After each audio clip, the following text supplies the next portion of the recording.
Okay, I'm going to walk you through the steps to putting together your Aperture lab activity. This is both for the object and for the person. So you can go through, pause this video as you go. You can also open up the instructions. That's a document in Google Classroom, right where this video is, hopefully, and read through the steps as well, because that's exactly what I'm going through. I'm going to open up Photoshop. I'm going to go to a new file. I'm going to name this one Aperture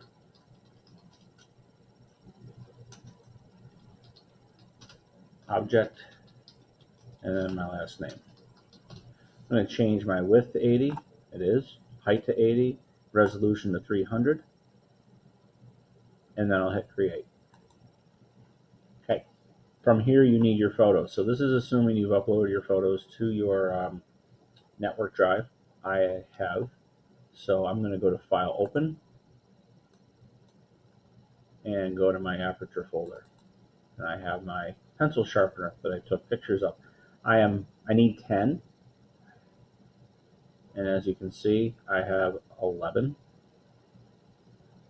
So what I'm going to do is I'm going to eliminate one of them. I think what I'll do is I will get rid of my f5.6. So I'll just keep the others. I'm actually going to open up all these by holding the control key down, since I've already labeled the photos like you should have based on the f-stop. So I'm going to open every one, hold the control key and click on each one individually. Or if you have 10 photos, you can just, hold down shift, click on the first one, hold down shift, click on the last, and then open them all. So let me just go back and open these, and then they will all appear at the top of the screen right next to your Aperture object file. So I'll start with f5.0. I need this entire frame. So I'll do a Control A. That selects all. Control C to copy. I'm going to go back to Aperture object and the Control V. Okay. Up in the upper left, click the Move tool. I'm going to move this to the upper left corner, thereabouts. Just leave a little bit of space. And this is where I'll start my 2 columns for my Aperture photos. Since this is a 5.0, I'm going to come down here in the lower right to layer 1, double click, and label it F space 5.0. Okay, I'm done with F5.0, so I'll close it. My next one is F6.3, next on the list.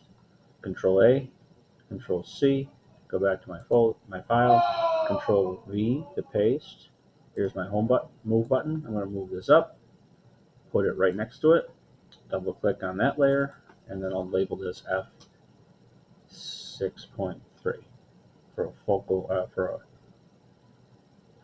f-stop of 6.3. So this is 6.3. I'll do one more just to show you.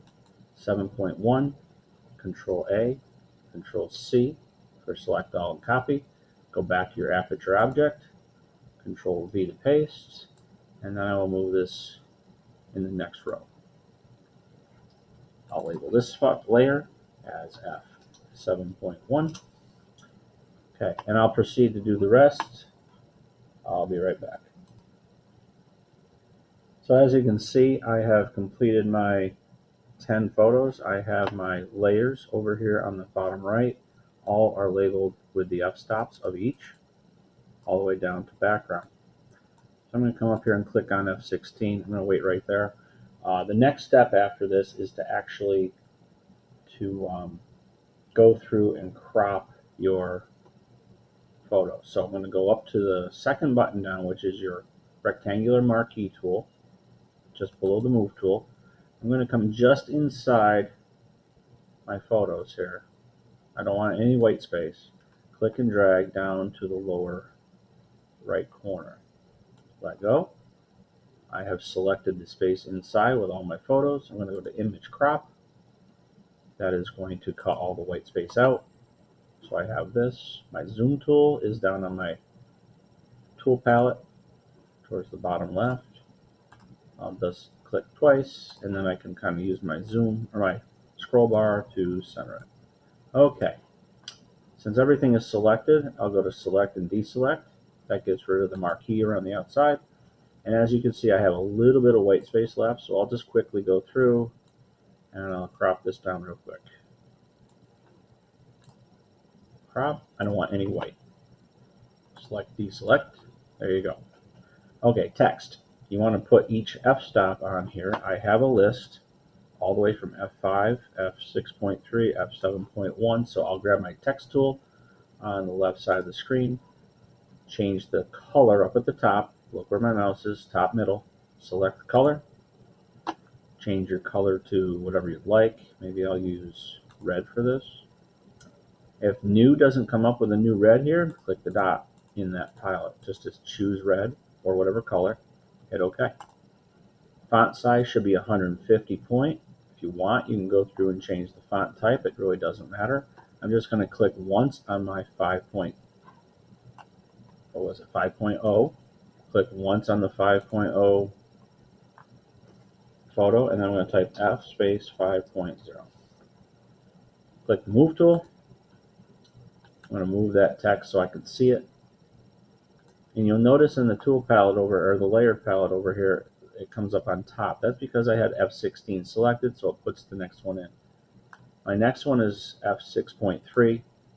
Go to my text tool again, click inside of that 6.3, F6.3, Move tool, move it down, and you'll see pink lines, so it lines it up evenly with the F5.0. Okay, so I'm going to go through and put the rest of my f-stops on now. You do the same.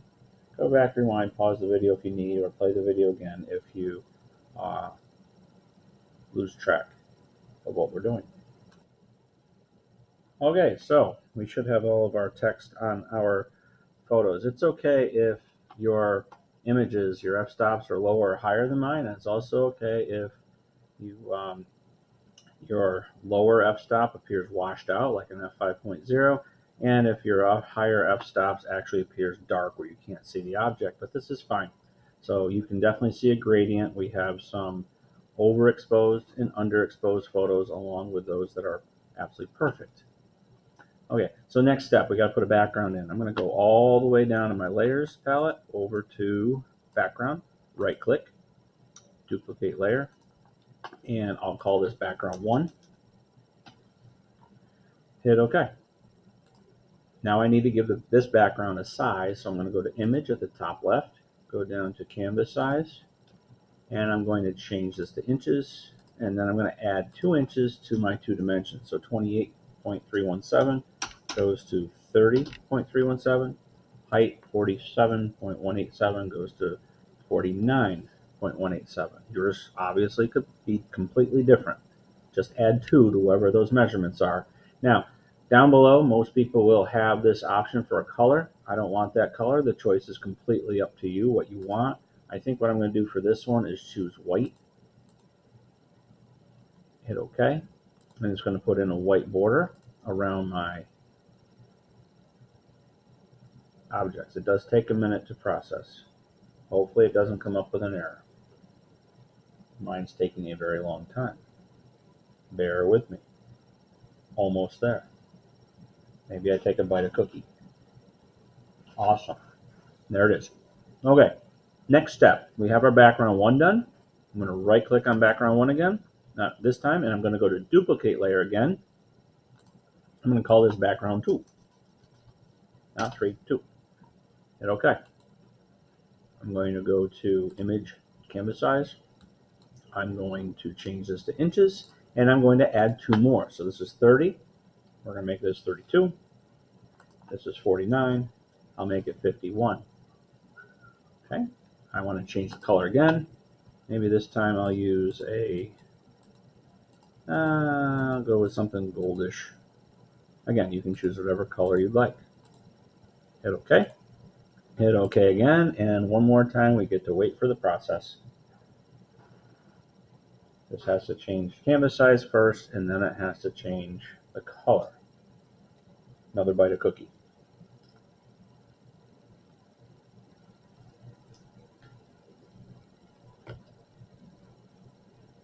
It's still thinking. Still processing. Almost there. Cool. Okay. So at this point, I have my name, Aperture Object Freeman. I'm going to do a file save on your computer, of course, And this is in my Aperture folder. You might have an Aperture object folder. I'm just going to click Save. It asks you about compatibility. Just hit OK. Now, this is a Photoshop document complete with layers. I want a JPEG. So File, Save a Copy. And it couldn't complete. Don't you just love that? So if this happens, we'll try this. We'll go to Layer, and we'll say Flatten Image. It's going to take all your layers and drop it down to 1. This might work this time. I don't know. If yours has a trouble, there's my JPEG. Seems to work now after I flatten the layer. So if yours has trouble, we can always make do. Just save it as a PSD and move on. So I'm going to call this JPEG Final. That way I have my own JPEG. Save. And under image options, quality 10 max is good. So I'm just going to hit OK. And there is my image.